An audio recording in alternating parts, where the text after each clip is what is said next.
আমাদের মসজিদে গ্রামে সবাই মিলে একটা ছোটখাটো করে ইফতারের আয়োজন করেছি, সেটা আপনাদের সাথে শেয়ার করলাম। আর আমার ইফতারের আইটেমে ছিল একটা স্পেশাল আইটেম, সেটা হচ্ছে মিষ্টি কুমড়ার চপ। তো এটা রেসিপিটা আজকে আপনাদের সাথে শেয়ার করব। চলুন শুরু করা যাক।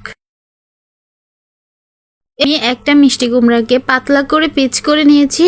অন্যদিকে 1 কাপ পরিমাণ মতো বেসন দিব, 1 চা চামচের মতো লবণ দিব, 1 চা চামচের মতো সোডা দিব, 1 চা চামচের মতো জিরার গুঁড়া দিব, 1 চা চামচ মরিচের গুঁড়া দিব, আধা কাপের মতো চালের গুঁড়া দিয়ে মিক্স করে নিব। 1 কাপ পরিমাণ মতো পানি দিয়ে ব্যাটার করে নিব। ব্যাটার ভালো করে মিক্স করে নিতে হবে যাতে ভিতর কোনো দানা দানা না থাকে। মিষ্টি কুমড়াগুলো আমি বেসনে দিয়ে ভেজে নিব।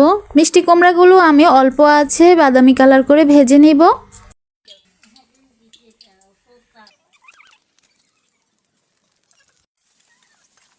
দেখুন গাইস, একদম চিংড়ি মাছের মতো দেখা যাচ্ছে। আমার কুমড়ো চপগুলো ভাজা হয়ে গেছে। আজকে আমার ইফতারের পুরো আইটেমে আপনাদের সাথে শেয়ার করলাম। আমার ভিডিওটা যদি ভালো লাগে একটা লাইক কমেন্ট শেয়ার দিবেন, আমার পেজটাকে ফলো করবেন।